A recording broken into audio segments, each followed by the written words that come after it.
Rebonsoir, mesdames et messieurs. Vous les avez vus, hein, ces trois hommes ce soir débattre, s'affronter sur les idées.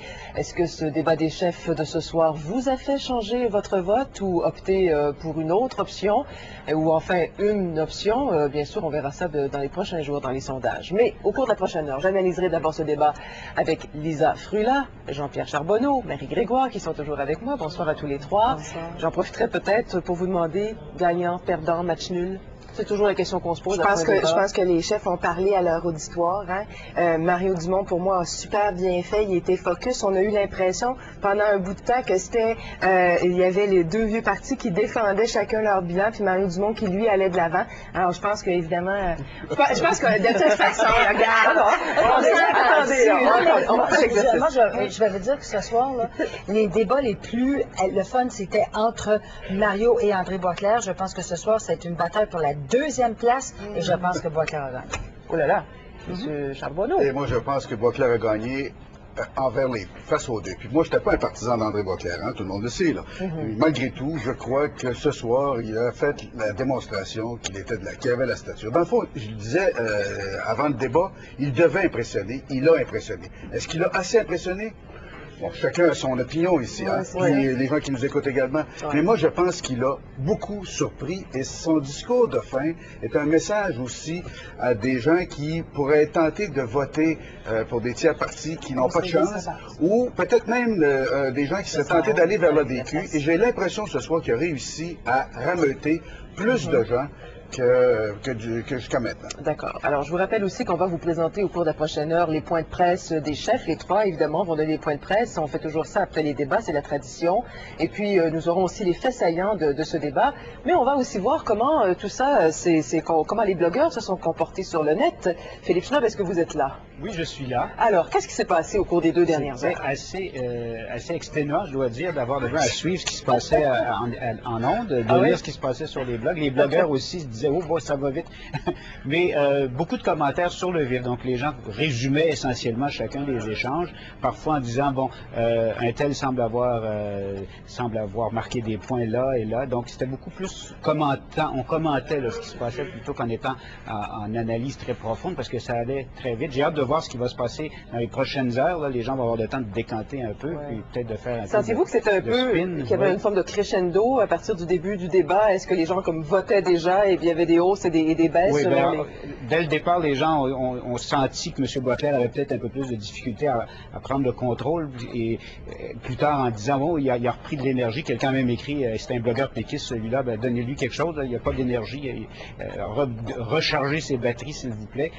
Et même d'ailleurs, je dois dire que les commentaires, quelles que soient les opinions politiques, n'étaient pas nécessairement teintées. Là. Le péquiste, entre autres, disait les cuissons de M. Boisclair me tombent sur les nerfs, donnez-lui des choses plus concrètes à dire. Donc, pour ça, c'était intéressant. Il n'y avait pas trop de partisanerie dans les commentaires. On va y revenir, Philippe, si vous voulez bien, parce que peut-être même à l'image du débat de ce soir, si vous en avez manqué certains bouts, mesdames et messieurs, voici les faits saillants avec José Thibault.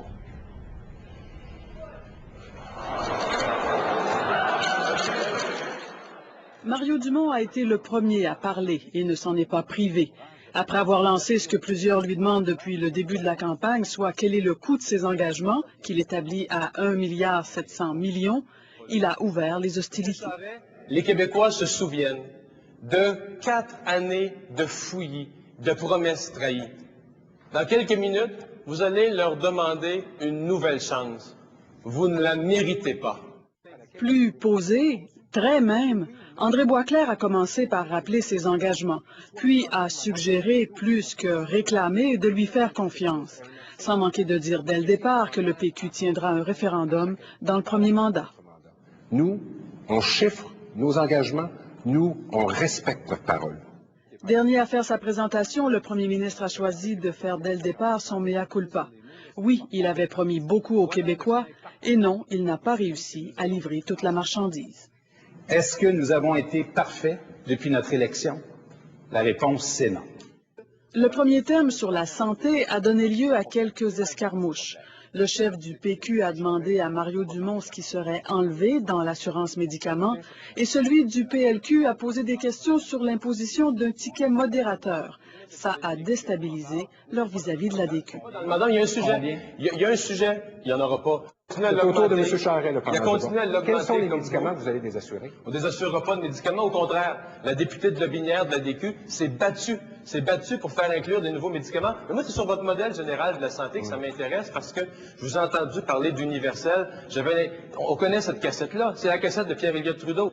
En environnement, la crise forestière et Kyoto ont retenu l'attention. Le gouvernement Charest a été mis en cause pour sa lenteur et ses piètres résultats, selon le PQ. C'est à votre tour de vous faire juger, M. Charest. Quand est venu le temps de parler économie, le chef de la DQ a tenté de sortir un document sur le viaduc de la Concorde. Mais la manœuvre est tombée à plat. Jean Charest a refusé de se laisser distraire.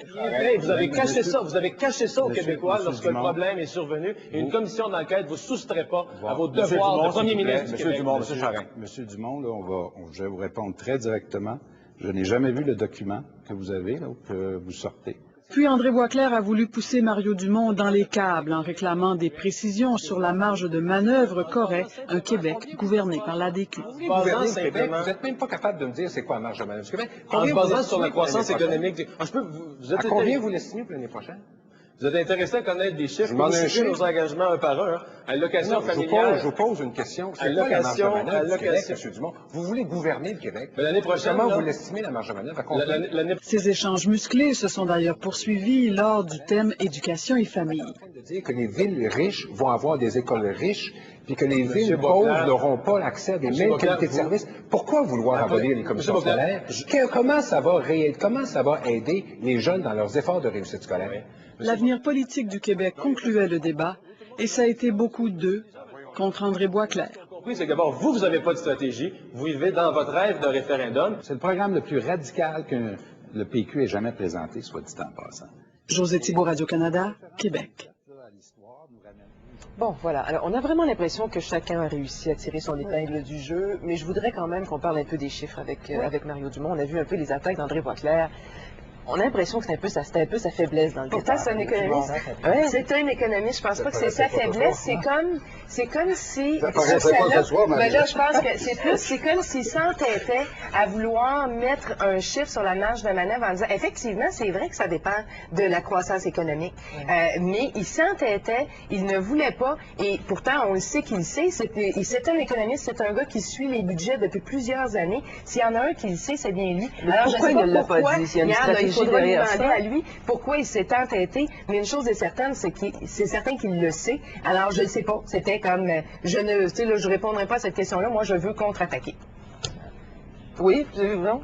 Ben, Vous trouvez que c'est une bonne stratégie ou quoi, là? Dans l'ensemble, parce qu'à un moment donné où on peut aller un par un, moi, au début, Jean Charest est arrivé comme étant le gardien de but, parce que c'est lui, finalement, qui envoyait les rondelles. Alors, à un moment donné, tu es le gardien de but, puis tu veux pas que les rondelles entrent dans ton but. Ça, là-dessus, il a réussi. Mais quand il est arrivé à l'éducation, par exemple, et évidemment la question nationale, là, on a retrouvé Jean Charest qui était très différent, c'est-à-dire que là, il était en mode très combatif et très d'attaque. Sauf que, moi, dans l'ensemble, on regarde qui était premier ministre. Jean Charest est sorti en disant « je suis ». Il donne l'impression que c'est lui le premier ministre et les gens lui font confiance depuis le début dans les sondages. Non, mais ils font confiance depuis le début dans les sondages. Je vais devoir attendre 2 petites secondes parce qu'on indique que le point de presse de qui? Le point de presse d'André Boisclair? Voilà, on va écouter le point de presse d'André Boisclair et on revient. Jean-Pierre, vous allez pouvoir parler.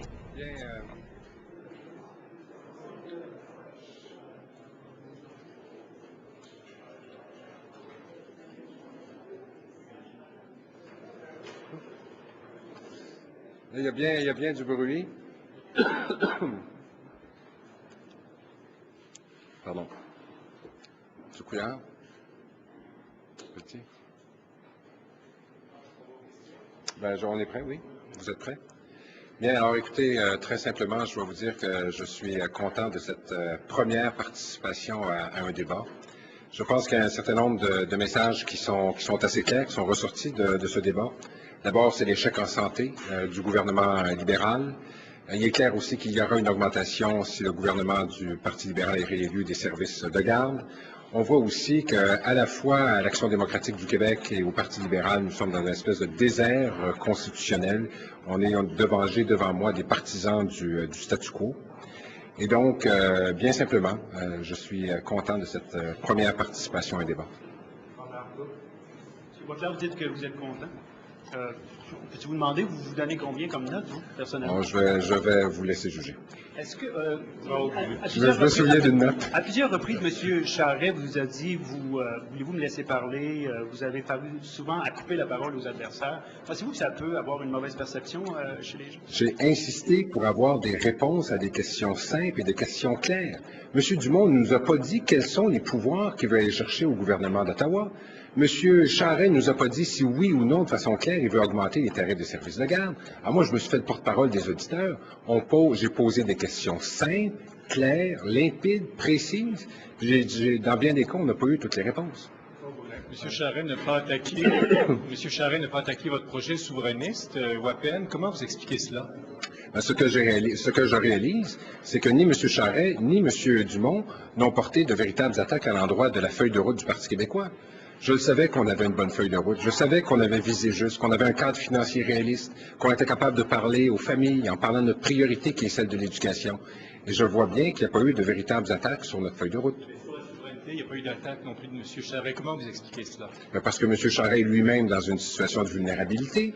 On est en plein désert constitutionnel avec le Parti libéral du Québec. M. Charest nous dit que le fruit n'est pas mûr. M. Harper nous dit que la terre n'est pas fertile.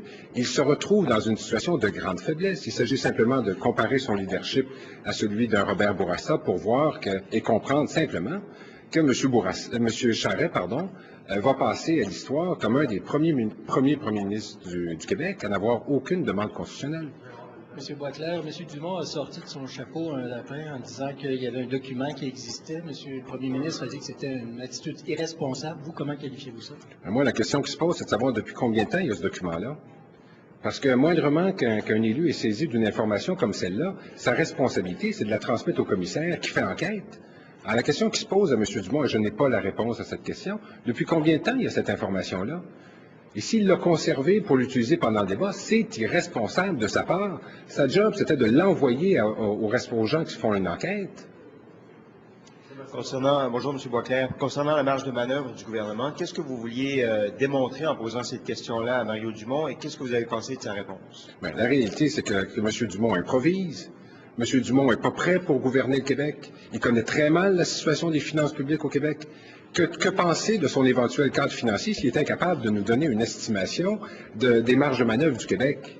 Et c'est pas très compliqué, là. Il s'agit de faire une prévision de croissance, de soustraire à ça les coûts estimés, les coûts de système estimés, puis ça donne une marge de manœuvre. À chaque année, le produit intérieur brut augmente, les revenus de l'État augmentent. Il s'agit de faire quelques calculs simples que M. Dumont, à l'évidence, n'est pas capable de faire. Les gens ont compris aussi, à plusieurs reprises pendant le débat, j'ai mis M. Dumont en contradiction avec de ses candidats. L'Action démocratique du Québec, c'est un one-man show. Monsieur Boisclair, pourquoi les Québécois, après s'être rapprochés de la DQ, de Mario Dumont, se rapprocheraient-ils de vous? Réponse. C'est clair que tous les souverainistes qui seraient tentés de voter pour M. Dumont vont revenir au Parti québécois. Vous avez entendu la réponse de M. Dumont sur la question du référendum. Alors, j'ai l'impression que bien des gens seront très déçus par cette déclaration venant de M. Dumont et vont revenir au Parti québécois. Et ils ont également vu que nous avons une proposition très solide à offrir aux Québécois. Et en passant, je suis très heureux de voir que je n'ai pas reçu de critiques ni de M. Charest ni de M. Dumont sur notre plateforme. Donc, je suis très heureux de voir que notre plateforme, nos propositions, a passé le test de ce débat. Monsieur Boisclair, je me demandais, pourriez-vous dire en anglais ce que vous pensez du document que M. Dumont a proposé sur le viaduc de la Concorde? Réponse. La question qu'il faut poser à M. Dumont, c'est depuis quand a-t-il ce document en main? Et s'il a gardé ce document en secret uniquement pour l'utiliser lors du débat, ça c'est irresponsable, car son devoir aurait été d'envoyer ce document aux gens qui sont responsables de l'enquête. J'estime que si M. Dumont a dissimulé ce document pour s'en servir ce soir, ça c'est faire preuve d'irresponsabilité. C'est une autre preuve que M. Dumont n'est pas encore prêt à être élu Premier ministre. Alors voilà donc déjà un premier point de presse de compléter et ça va aller quand même assez rapidement dans notre première demi-heure parce que là les autres points de presse aussi s'en viennent. Il y a toute la question du document qu'on pourra bien sûr expliquer tout à l'heure, le document que Mario Dumont a brandi, mais on va laisser le soin à Mario Dumont peut-être de s'expliquer d'abord en point de presse. Jean-Pierre, vous vouliez parler tout à l'heure? Tantôt, ce que je voulais dire, c'est que on a vu, peut-être pour la première fois, dans une dynamique à trois, que ce soir, c'est André Boisclair qui a, comme on dit en bon québécois, calé les shots. C'est lui qui, sur un ou sur l'autre, posait des questions, talonnait un et l'autre, exigeait des réponses et revenait à la charge. D'une certaine façon, l'agenda des débats ce soir, il l'a assez imposé. Est-ce qu'il l'a trop fait, vous pensez? On est dans une dynamique de confrontation. On est dans une dynamique de confrontation. C'est un peu comme nous quand on fait la confrontation le midi. Là. On ne peut pas passer notre temps à un moment donné, se coltailler. C'est inévitable. La question, c'est que tout le monde le fait poliment, malgré tout, je pense. Moi, je pense qu'une des choses qu'il faut retenir, c'est le respect et qu'il y avait du contenu. Il n'y a pas un citoyen qui peut dire qu'il a regardé le débat ce soir en disant il n'y a pas de contenu. Moi, je pense qu'il y a eu des épouvantails par ailleurs. Là. Il y a des, tu sais, je pense qu'on a sorti plein d'épouvantails. Le ticket modérateur, tu sais, Mario Dumont l'a bien dit, ça ne fait pas partie de mon programme. Alors, il y a eu des choses un peu comme ça qui ont glissé, mais on ne peut pas dire qu'il n'y avait pas de contenu et qu'il n'y avait pas de respect. Moi, on s'est retrouvé à un moment donné dans un contexte de l'Assemblée nationale, parce qu'on voyait Jean Charest, qui est premier ministre, les autres posaient les questions, puis les réponses se faisaient un peu de la même façon. Fait qu'on voit qu'ils sont comme retournés chez lui. Ça dépendait des moments. Moi, je pense que ça a roulé les rôles. Pour moi, je regardais ça, puis je me dis, oui, c'est qui l'opposition officielle ce soir? Et j'étais quand même, il faut dire, moi, j'ai été impressionnée par deux choses d'André Boisclair. La première, c'est, oui, la justesse de ses questions, d'une part. Puis, deuxièmement, il était aussi très focus dans ses questions. Moi, où j'ai été surprise, c'est qu'au début, j'ai vu Mario Dumont, j'ai vu, bon, voyons, il va bien, puis tout ça.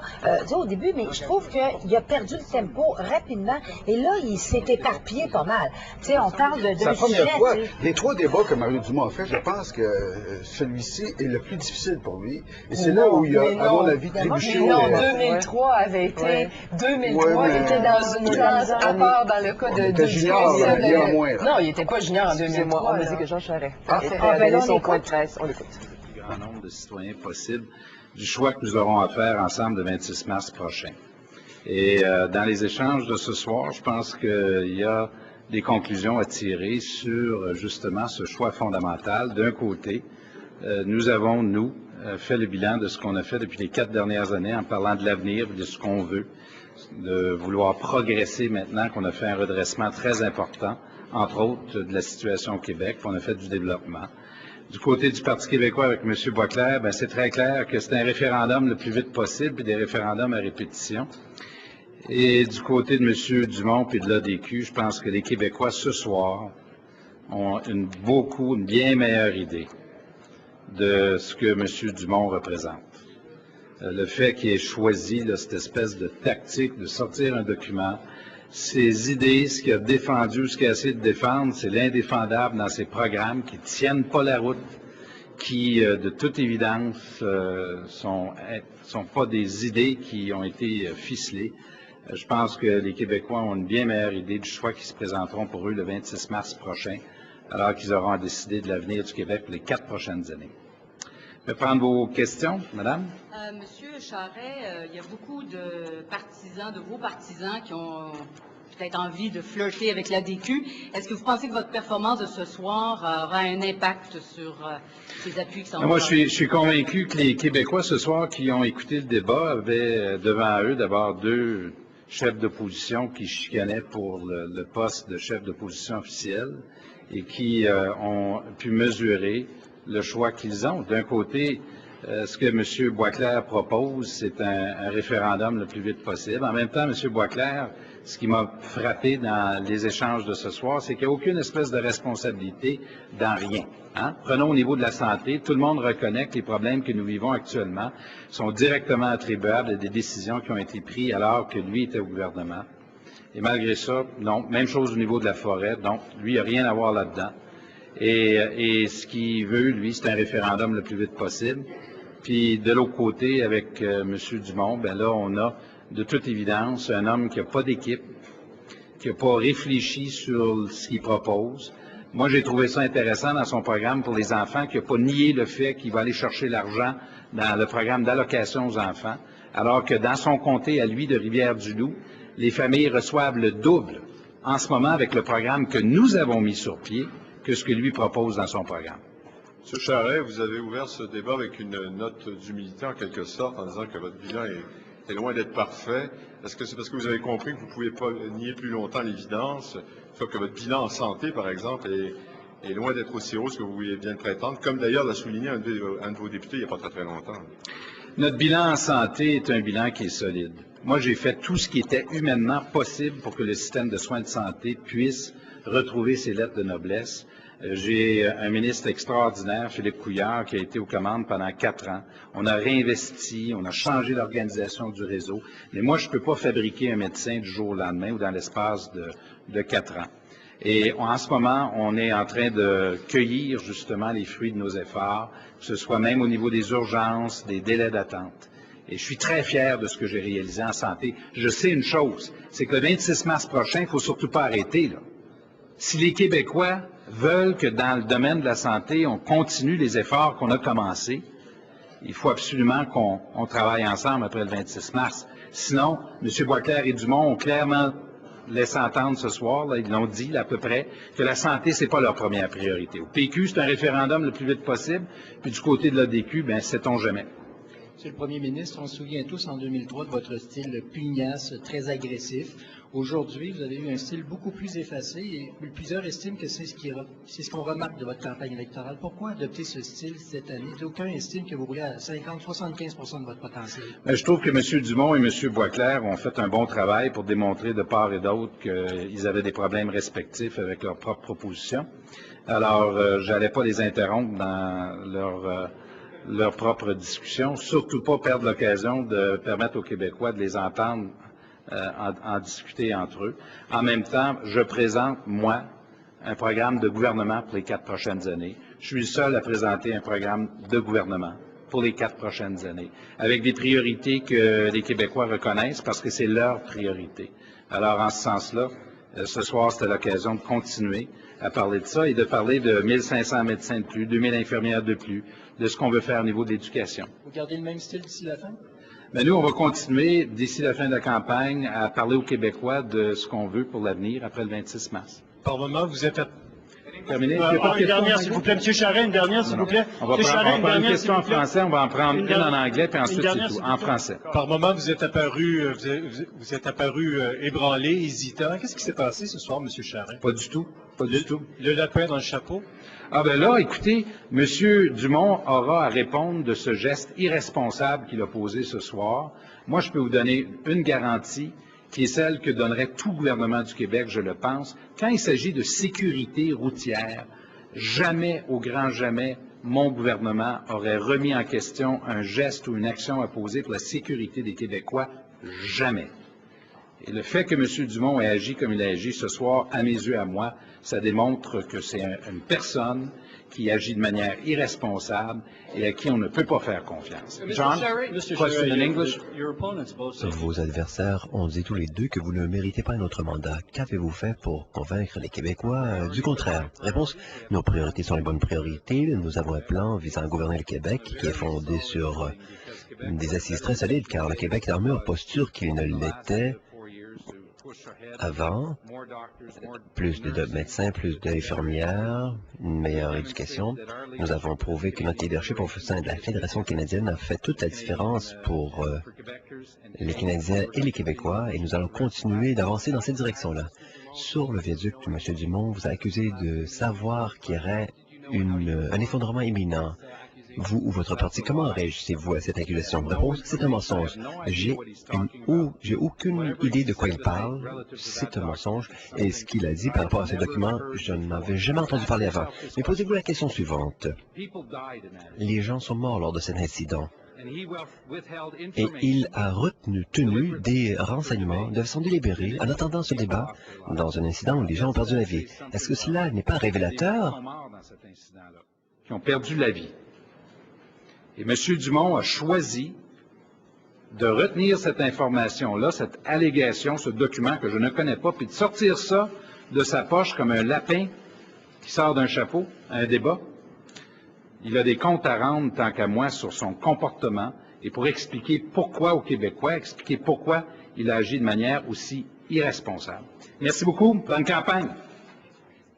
Alors voilà, c'était Jean Charest. On attend bien sûr le point de presse de Mario Dumont. Et là, je sais que tout le monde a envie de parler de ce fameux document. Je vous demanderai encore d'être un peu patient, simplement pour entendre les explications de Mario Dumont d'abord. Parlons donc de Jean Charest. Est-ce qu'il manque un peu de passion, Jean Charest, depuis le début de la campagne? Moi, je dis, il est gardien de but, il est prudent. Sa campagne, elle est prudente. Puis je dois dire que ce soir, son meilleur ami, c'était André Boisclair. Parce que Jean Charest reçoit les questions, défend son bilan, a été quand même, comme je disais, agressif et plus agressif quand on parlait d'éducation puis de questions nationales. Sauf que celui qui faisait vraiment le travail là, de chirurgien, c'est André Boisclair avec Mario Dumont. Trop impassible? Ben, c'est-à-dire que je crois qu'il s'est enfermé dans une dynamique qu'il a eue depuis 4 ans. C'est-à-dire, il a décidé que, depuis qu'il est premier ministre, il décréterait son bilan comme étant la vérité à chaque fois. Moi, je l'ai vu pendant 3 ans et demi à l'Assemblée nationale. J'ai questionné le premier ministre, je ne sais pas combien de fois. Et malgré le fait que les évidences parlaient autrement de ce qu'il disait, il continuait. Et ce soir, c'est la même chose. Il décrète la vérité. Puis, ce qui est étonnant de M. Charest, c'est je suis le seul à avoir fait ci. Je suis le seul à avoir fait ça. Dans l'histoire du Québec, je suis le premier à avoir fait ci. Je suis responsable de la nation. Les gars sont pas justes. Je suis responsable de la reconnaissance. Non, mais il y a des limites. Il y a des limites à en mettre trop. Et la preuve, c'est que les gens, au dernier sondage, par exemple, sur la santé, les gens ne croient pas. Ils ne croient pas que son bilan est aussi bon. Même ses députés. Mais il a été humble. Écoutez, humble, il faut s'entendre. Je suis responsable de la reconnaissance du Québec comme nation. Il ne l'avait pas demandé. J'ai la situation qui est plus améliorée. J'ai aussi nationale un vote à l'unanimité, Marie. Non, écoutez, là, il faut quand même s'entendre qu'il y a plein de choses. Moi, ce que j'ai vu dans le fond, c'est 2 chefs qui se défendent. Tu sais, comme je regarde André Boisclair. Marie, ça va vous intéresser. Oui, c'est Mario Dumont. Je suis vraiment désolée. Oui, alors, bonsoir à tout le monde. Il y avait essentiellement deux grandes démonstrations qu'on voulait faire. Oui, bonsoir. Donc, il y avait essentiellement 2 grandes démonstrations importantes pour nous à faire ce soir. La première démonstration, c'est que les gens qui, jusqu'à cette étape de la campagne, avaient le goût d'appuyer la DQ, que les idées qu'on a mises de l'avant depuis le début, puissent être répétées, reformulées, réexpliquées, de telle sorte que les gens soient confortés dans leur choix. La deuxième chose importante pour nous, c'était de démontrer qu'en alternative à ces idées qu'on met de l'avant, le reste, c'est largement du pareil au même. On peut parler longtemps du bilan libéral en santé, mais au fond, la santé, péquistes, libéraux, les propositions se ressemblent énormément. L'autre chose que je note, c'est que nos idées ont été au cœur du débat. Prenez les grandes idées que la DQ a mises dans la campagne, négativement, positivement, elles ont été au cœur du débat. Et il n'y a eu aucune idée d'André Boisclair de débattu. Franchement, les idées du programme ou qui aurait mis de l'avant ou des changements, il n'y en a eu aucune qui a été débattue. Et je conclue en vous disant que sur l'avenir du Québec, de part et d'autre, la vision autonomiste s'installe de plus en plus fortement au fur et à mesure qu'on s'aperçoit que les alternatives, c'est le vide. Monsieur Dumont, lorsqu'on regarde les notes que vous avez sorties lors du débat, vous avez lu une partie, mais la première note date de juin 2004. La deuxième, mars 2005, et puis on peut lire « Nous recommandons à la direction territoriale d'attendre l'apparition de dommages plus importants au niveau des assises ». Et l'autre note qui suit quelques jours plus tard dit qu'aucune intervention particulière ne vous est recommandée à court terme pour corriger les défauts observés. Lorsqu'on vous entendait dans le débat, on pouvait croire qu'il y avait peut-être eu irresponsabilité ou manque de pertinence dans les décisions du gouvernement. Or, les notes que vous nous transmettez démontrent finalement que oui, il y avait un problème, mais qu'il n'y avait rien qui était recommandé en termes d'action. C'est-à-dire que, d'abord, il y a eu tragédie. Il y avait clairement lumière jaune d'allumer. Je suis bien conscient et j'ai lu les notes avant vous. Je les ai étudiées minutieusement avant de les présenter au débat de ce soir. Je les ai reçues plus tôt dans la journée, soit dit en passant. Et ce qui est évident, c'est qu'il y avait lumière jaune d'allumer. Vous vous souvenez des événements des lendemains de tragédie. Les membres du gouvernement avaient clairement laissé entendre qu'il n'y avait aucun signal, il n'y avait rien qui permettait de croire à ce genre d'inquiétude-là. Or, clairement, le gouvernement avait été averti. Je vous souligne aussi qu'on a de sérieuses raisons de se questionner sur les reports de cette commission d'enquête qui va commencer ses travaux seulement après les élections. Parce que, à ma connaissance, la commission d'enquête a entre ses mains ces documents-là, et en commençant les travaux de la commission précédemment, ça aurait voulu dire de rendre public des documents comme ceux-là, qui, à mon avis, font assez mal paraître le gouvernement qui avait ça dans les mains, qui avait un signal d'alarme, une lumière jaune allumée comme ça, entre les mains avant cette tragédie. Pourquoi est-ce que ça fait mal paraître, le gouvernement, parce que dans le fond, le gouvernement n'a fait que suivre les recommandations des experts? Le gouvernement avait le devoir, au lendemain de la tragédie, de donner aux Québécois leur juste. L'ensemble des faits qui étaient reliés à l'événement. La tragédie avait suffisamment de gravité pour ça. Et c'est pas vrai qu'une commission d'enquête excuse le premier ministre par rapport à ses devoirs de transparence, de donner tous les faits. C'est pas vrai que ça excuse le gouvernement de fournir l'ensemble des faits qui sont en sa possession. Et le gouvernement avait ces rapports en sa possession. M. Dumont, parlant de devoir de donner leur juste, comment se fait-il que vous attendiez ce soir pour porter cet élément-là à la connaissance du public? Est-ce que vous n'avez pas manqué à votre responsabilité en ne dévoilant pas cet élément-là plus tôt? J'ai eu ces éléments-là plus tôt dans la journée, là. Donc, ça a été porté à ma connaissance au cours des dernières heures. Qui vous a donné ça, M. Dumont? D'où ça sort? Ça m'a été donné par des gens qui en ont par-dessus la tête au Québec que la vérité ne sorte pas. M. Dumont, donc, avec ce document-là, vous avez servi à M. Charest ce que lui-même avait peut-être servi en 2003 à M. Landry avec l'affaire Parizeau. Pensez-vous avoir aidé M. Boisclair ce soir parce que vous-même, vous avez été incapable de répondre à une simple question sur la marge de manœuvre du Québec? La marge de manœuvre du Québec, c'est une question absolument théorique. Il n'y en a pas de marge de manœuvre. Le vérificateur général nous dit qu'on est dans le trou. On peut créer une marge de manœuvre dépendamment de la croissance économique qui est théorique. C'est en créant ces marges de manœuvre fausses au fil des années qu'on a accumulé les déficits.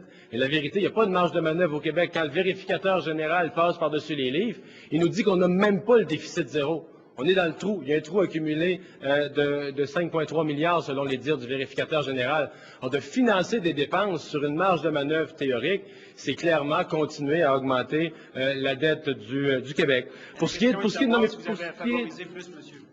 de la comparaison avec 2003, je souligne quand même qu'on n'est pas dans le même niveau de gravité. M. Parizeau a fait un discours dans un cégep, il n'était pas dans la campagne.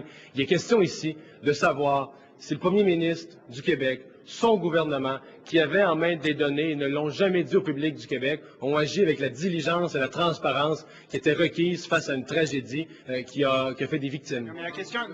Dumont, parce que la question était de savoir, pensez-vous que ça peut plus favoriser M. Boisclair compte tenu de l'issue du débat? Bien, l'issue du débat, c'est que M. Boisclair, il n'y a aucune de ses idées. On dit le but d'une campagne, là, c'est d'amener la campagne sur son terrain. C'est d'amener le débat sur son terrain.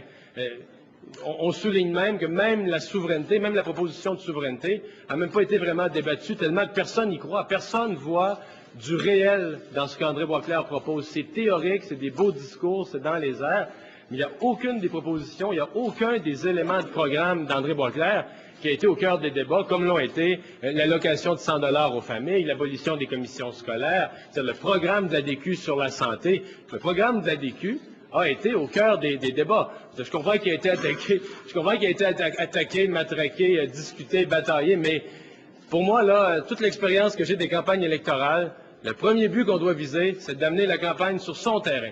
Et ça n'a sûrement pas été un succès pour André Boisclair. Même sur la souveraineté, il n'a pas réussi à ce qu'on débatte de ça, parce qu'il n'est pas capable de rendre ça réel. Ça reste dans les airs, ça reste dans ses rêves, ça reste purement théorique. Monsieur Dumont, pourquoi avez-vous pensé qu'il était utile de révéler ce document sur le viaduc de la Concorde? Réponse, je pense que M. Charest a une responsabilité. J'ai reçu ce document plus tôt aujourd'hui et, à mon esprit, le premier ministre du Québec, le gouvernement, avait connaissance de certains faits dont j'ai compris l'existence en regardant le document. Et puis, j'ai bien compris que eux n'avaient pas informé le public québécois de ces faits. Et il en revenait au premier ministre du Québec de répondre de cela. Pourquoi ces renseignements étaient entre les mains du gouvernement, mais qu'ils ne les ont pas divulgués, ils ne les ont pas rendus publics, et nous pouvons aussi relier cela au fait que cette commission a été reportée. Le début des travaux de la commission a été reporté plusieurs fois pour qu'elle puisse commencer après la campagne électorale. Car une fois que la commission commence le travail, des documents comme celui-ci vont devenir publics. Donc, vous pouvez vous imaginer l'impact de la révélation de tels documents en pleine campagne électorale. Voilà les vraies questions. Ce sont des questions qui sont reliées à ce gouvernement qui a une responsabilité de dire la vérité, toute la vérité à la population. Merci bien. Bonne fin de journée. On discute déjà quand même assez fort de ce document. Peut-être pour les gens qui auraient manqué cette portion du débat, Mario Dumont, en plein débat, a sorti des documents issus du ministère des Transports qui laissaient croire que le gouvernement Charest aurait su que le viaduc de la Concorde était peut-être fragile et qu'il n'aurait pas agi. C'est un document toutefois qui n'est pas public, d'après ce que j'en comprends. Je comprends que la commission là, c'est pas... Écoutez, moi je trouve pas ça, c'est pas clair là. Ouais. Je pense pas que c'est coulé dans le béton. Je pense que ce que Mario Dumont dit, ma compréhension, c'est des gens lui ont remis aujourd'hui ce document-là parce qu'il voulait que ça soit rendu public et il s'est donc fait le porte-parole des gens en disant la commission est aussi au fait. Et on sait que cette commission-là tarde à livrer ses résultats aussi. Alors il se dit que... Est-ce que c'est une erreur? Oui, moi je pense que c'est une erreur et je pense que ce sera probablement la nouvelle de demain. Pourquoi? Parce que, un, c'est un document qui est à la commission. Deuxièmement, il y a une commission qui fait son travail sur des pertes de vie et sur une tragédie. Bon, alors, quand on arrive, et puis, oui, mais sur un document alors où on dit les deux premiers paragraphes, il semblerait, le journaliste a continué en disant, on dit au gouvernement, surveillez, mais là, il y a vraiment rien à faire pour tout de suite. Alors, c'est tout ça, c'est de lancer vraiment un pavé en disant que le gouvernement est irresponsable et responsable de la mort d'individus. Ça, je veux dire, c'est assez grave. C'est ça qu'il n'a pas dit clairement, mais c'est ça qu'il laissait entendre. Il ne l'a pas dit clairement. Oui, mais les gens comprenaient très bien, ils se rappelaient bien que finalement cet incident-là dramatique, il y a eu mort d'homme.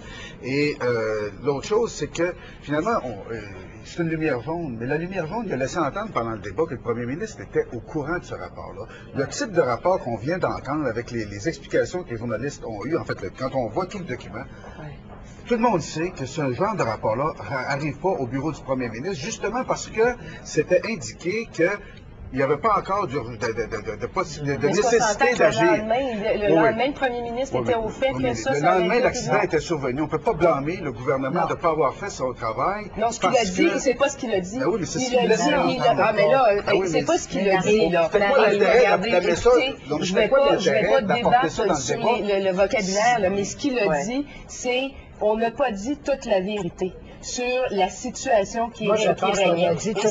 Et c'est ça qu'il dit. La commission Johnson va faire la lumière, puis on verra bien. Mais entre-temps, il y a une chose que Mario Dumont fait aussi. Cela dit, Jean Charest, pour la petite histoire aussi, a réagi en disant, moi, je n'ai jamais vu ce document-là. Je suis convaincu. Déposez-les. Je peux prendre un document qui arrive au bureau du premier ministre, à moins qu'on ne le voit pas, et je dois dire que ni un premier ministre ne voit ce document-là, et sûrement même pas un ministre voit ce document-là, alors que le document dit à son monde à l'intérieur du ministère du Transport, un, fragile, deuxièmement, oui, à surveiller, excepté que ça veut dire à surveiller. Oui, mais il sort pas ça dans un débat en accusant le gouvernement que vous êtes responsable parce que le problème, c'est qu'on est dans un débat des chefs, et quand tu apportes ça au visage du premier ministre, puis à un des protagonistes, tu veux, dans le fond, lui faire porter la responsabilité de ce qui s'est passé. Ou savoir ce qui s'est passé vraiment. Mais dans ce sens-là, c'était pas fair play.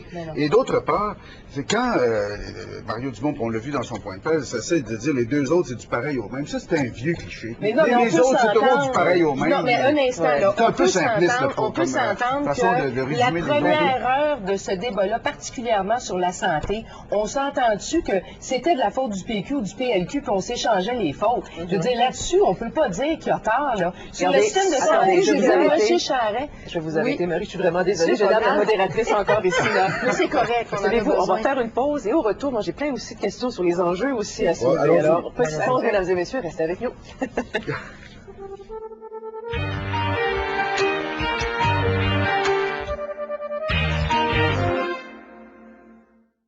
Prenez le pouls de votre santé. Consultez le site passeportsanté.net. 11 voitures étaient en lice pour le titre de voiture de l'année, mais une seule possédait tout ce que les juges recherchaient. Comme une tenue de route et une conception européenne, un moteur disponible de 252 chevaux et les standards de sécurité les plus élevés de l'industrie. L'Aura de Saturn, nommée voiture nord-américaine de l'année en 2007. Faites-en l'essai chez votre détaillant Saturn et découvrez comment on se sent au volant d'une gagnante.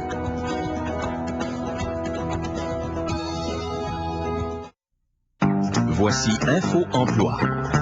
Une présentation de Monster.ca.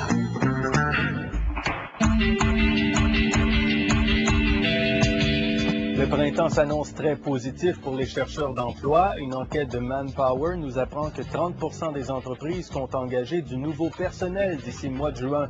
Les secteurs des mines, de la construction et l'administration publique offrent les meilleures perspectives. Un nouveau centre de tri de matières recyclables va entrer en opération cet été à Terrebonne. L'usine, construite au coût de 7 millions de dollars, sera à la fine pointe de la technologie. Le projet va entraîner la création de 30 emplois. Et au Québec, il existe un salaire minimum pour les employés sans pourboire et un autre pour ceux avec pourboire, mais ce n'est pas le cas partout. En Grande-Bretagne, le salaire minimum augmente graduellement avec l'âge et au Japon, il varie selon les villes et le secteur d'activité.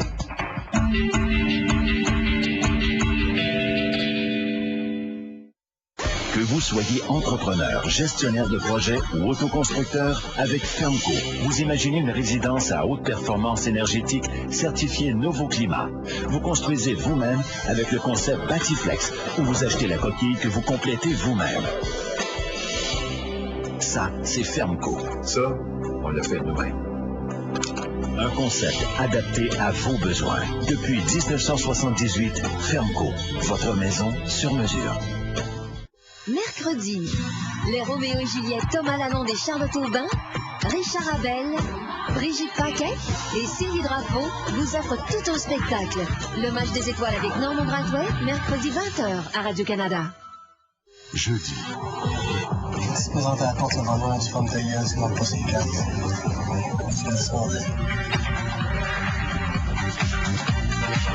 Minuit le soir, jeudi 21h30 à Radio-Canada.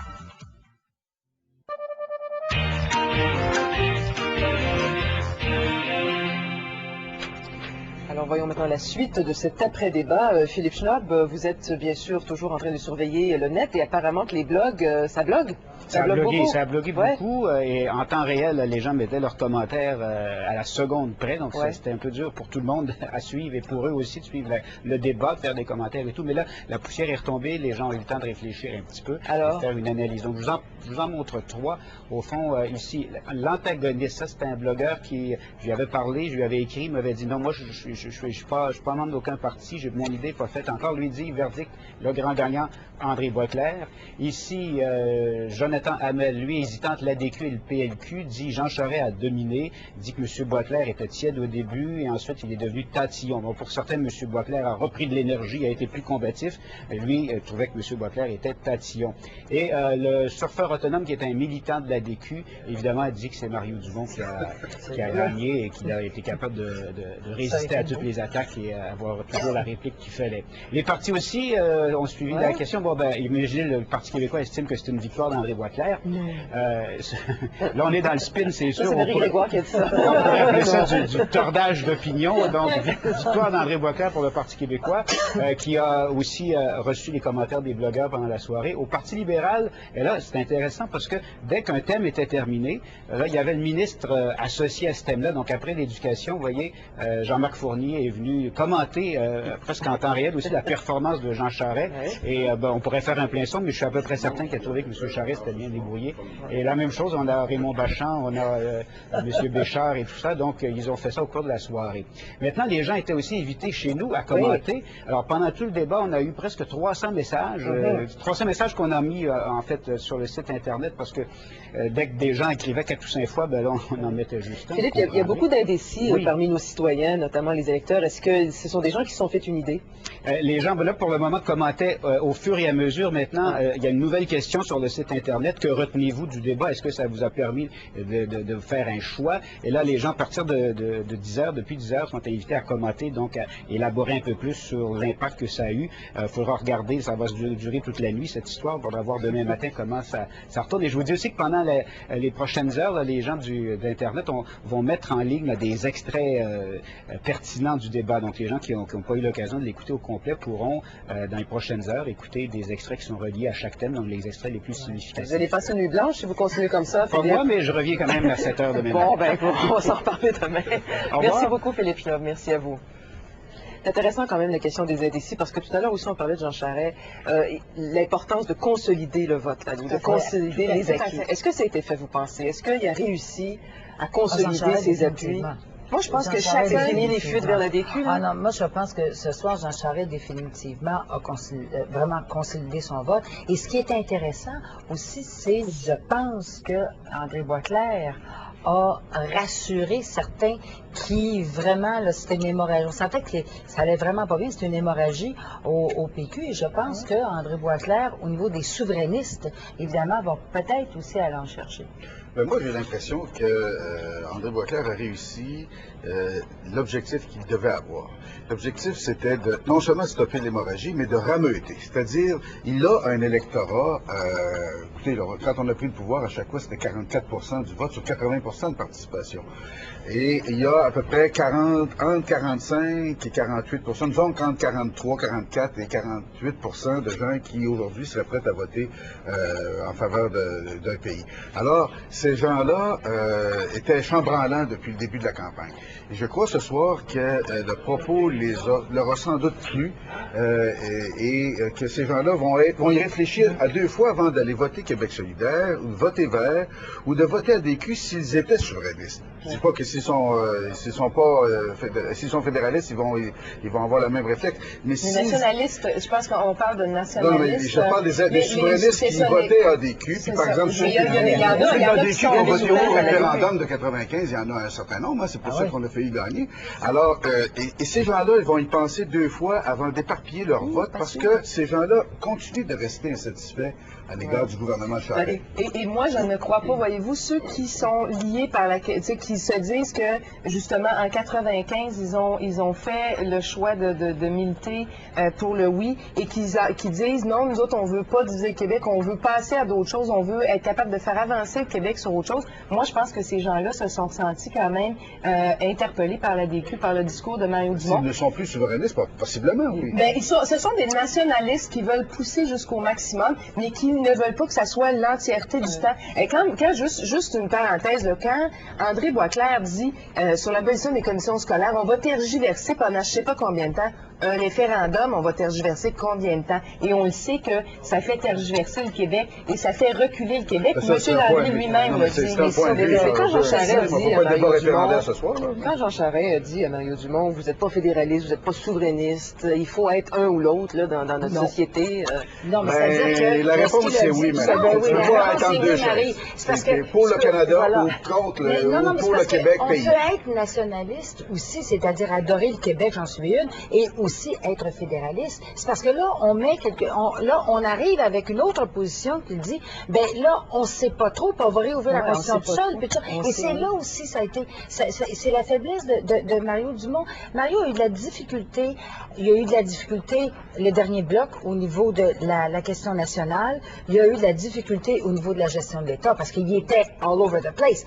Je veux dire, à un moment donné, là, on essayait de le suivre, on ne savait pas trop où il était. Le conseil de la fédération, il parle des conseils d'agglomération municipale. On ne savait plus où il était rendu. Il peut aller chercher des gens sur l'autonomie. Moi, je pense que tout à fait. Et l'autonomie, je m'excuse, mais c'est un discours qui se tient par rapport au statu quo, comme je le disais, quand... Moi, juste Jean-Pierre, 2 minutes. Par rapport, là, c'est comme un moment donné. Je m'excuse.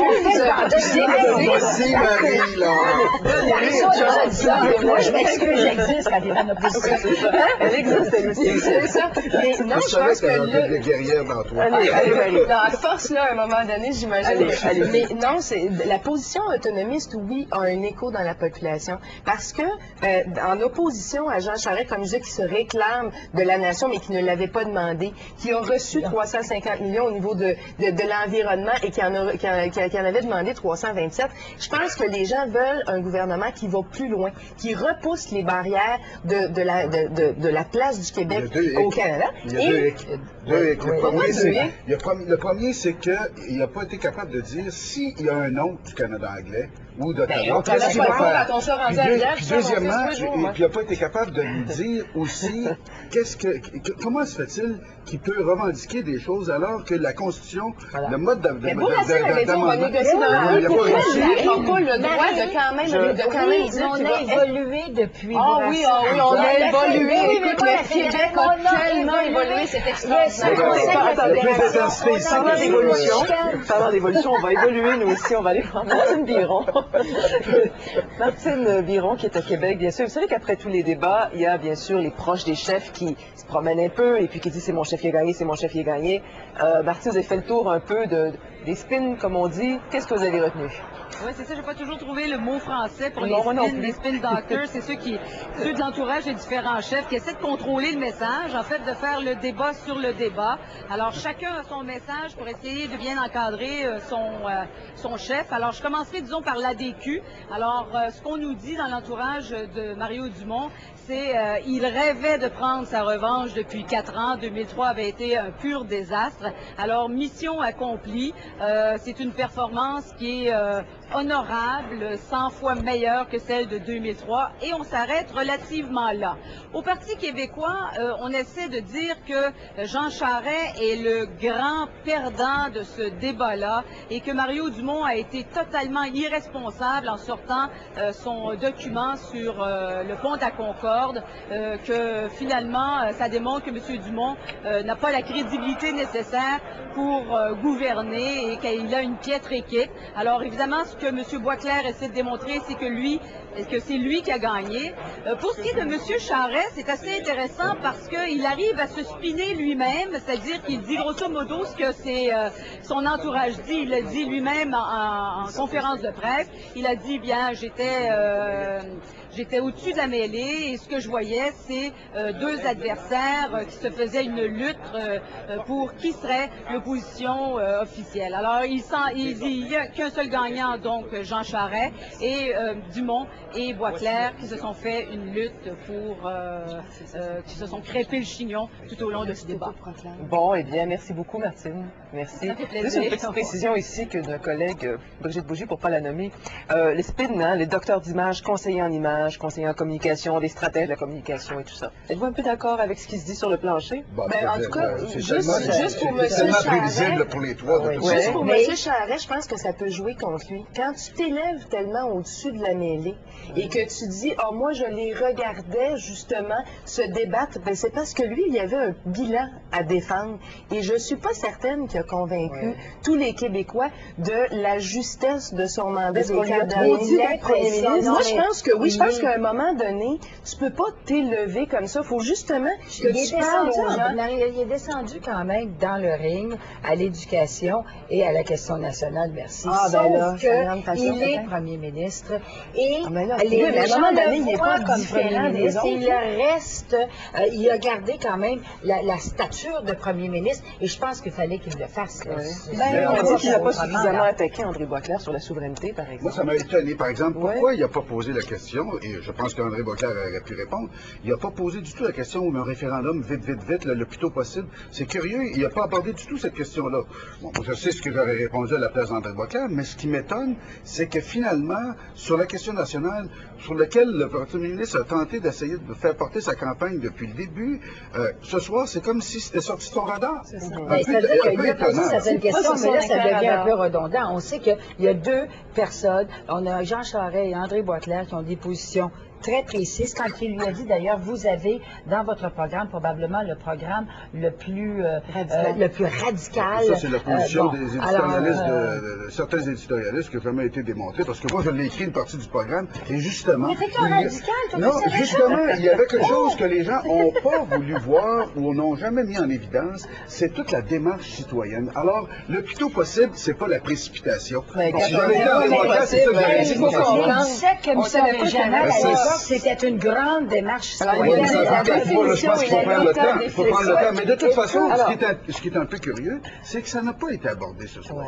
Et moi, alors, qu'est-ce que les gens vont retenir? Parce qu'on va devoir se quitter bientôt. Les gens vont retenir quoi de ce débat? Moi, je pense qu'ils vont retenir. Premièrement, les spécialistes nous disent que c'est les 45 premières minutes qui comptent. Alors, et ce qu'on va voir beaucoup aussi, c'est les mots d'ouverture, les mots de clôture. C'est ce qu'on est tenté d'aller voir parce que c'est les messages. Alors, est-ce qu'on va retenir qu'il y a 2 modèles en santé, par exemple? Oui, je pense que québécois à la DQ. C'est ça. Je pense que oui. Je pense qu'on va voir qu'il y a effectivement 2 partis qui sont dans la continuité et un qui dit il y a des changements à faire au Québec si on veut assurer le modèle québécois. Donc, bâtir pour faire autre chose. Demain, là, mon pif fait l'expérience. La nouvelle va être le document, le jugement sur le document. Et ensuite, on va parler, oui, du débat. Et moi, je pense qu'on va parler justement de la 2e place versus la première. Et le fait que vous disiez André Boisclair, c'est quand même quelque chose. Là, moi, j'ai l'impression que...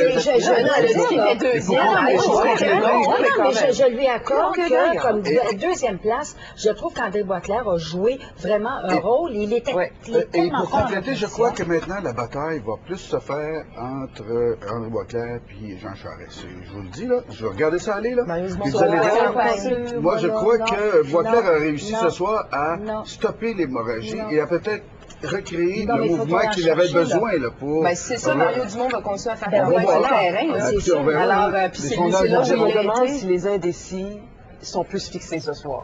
Peut-être qu'il y aura encore quelques jours Moi, je trouve que c'était aride comme débat quand même. Il y avait beaucoup de contenu. C'était quand même aride. On disait, c'est ça, que c'était pour amateurs seulement. Alors, je pense que c'était... Il fallait quand même vouloir. Je vais vous remercier là-dessus.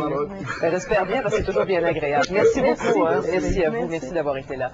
Alors, voilà donc pour cette émission spéciale sur le débat des chefs. Je vous rappelle qu'il reste quand même 13 jours de campagne, c'est ou 26 là, pour faire votre choix. Je vous souligne aussi que si vous souhaitiez un débat à 5, eh bien, je vous présenterai à RDI jeudi soir à compter de 19h un débat d'1h30 avec les représentants du PLQ, du PQ, de l'ADQ, mais aussi de Québec solidaire et du Parti vert. Et puis Simon Durivage, à qui appartient le Club des Ex, presque. Eh bien, tout le monde sera là par la suite pour débattre et analyser, bien sûr, ce débat à 5 qu'on va vous présenter jeudi soir. Alors d'ici là, mesdames et messieurs, bonne nuit. Vous pouvez aussi vous promener un peu sur Internet, si le cœur vous en dit. On se retrouve demain, 17h, pour le journal électoral et bien sûr les réactions à tout ça. Bonne soirée, merci d'avoir été là.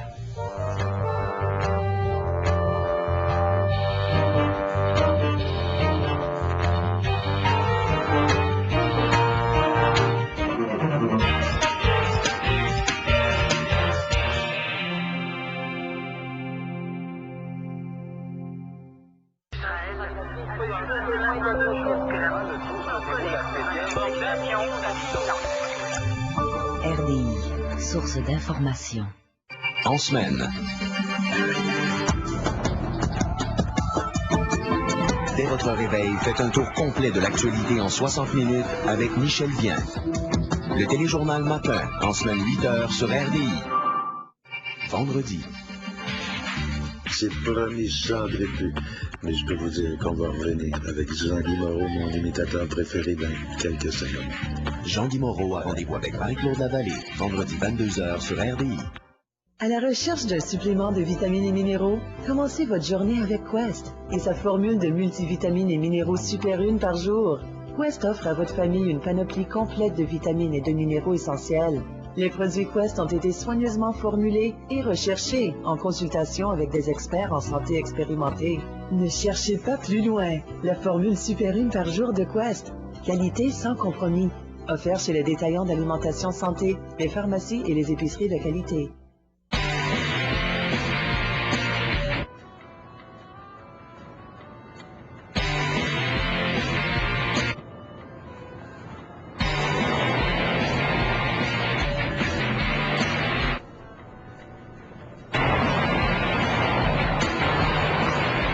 qu'on a appris lors de notre 12e victoire au Rallye Dakar, on s'en est servi pour concevoir le nouveau et sportif Outlander 2007 de Mitsubishi.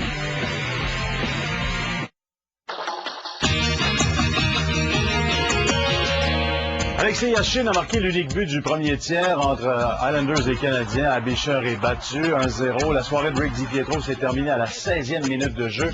Après cette collision avec Steve Bégin, très sévère, l'attaquant du Canadien, lui, a pu revenir au jeu. Sur un tir de pénalité en début de deuxième période, Ryan Smith double l'avance new-yorkaise, son 33e but. On croyait que les carottes étaient cuites, mais non. Michael Ryder orchestre magnifiquement le but de Guillaume Latendresse. Il inscrira ensuite le but égalisateur pendant un 5-3. Contre toute attente, c'est 2-2. Marc-André Bergeron, lui, avait fait 3-2 en fin de période. Puis en troisième, Latendresse crée de nouveau l'égalité, son 15e but de la saison. Un plus que Kovaliev.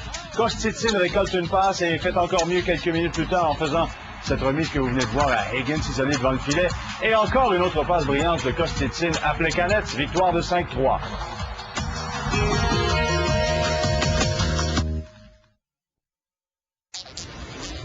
Vous avez entendu le bruit qui court? Ron Martineau vous offre jusqu'à 50% de rabais sur les meubles en cuir. Imaginez, vous pourrez acheter tous les cuirs dont vous rêvez. Comme cette causeuse à 50% de rabais, seulement 499 $. Ou ce magnifique sofa, seulement 649 $. Payant 36 versements sans intérêt et la livraison est gratuite. Faites vite, profitez de l'offre jusqu'à 50% de rabais sur les meubles en cuir. Ron Martineau, on s'occupe de vous.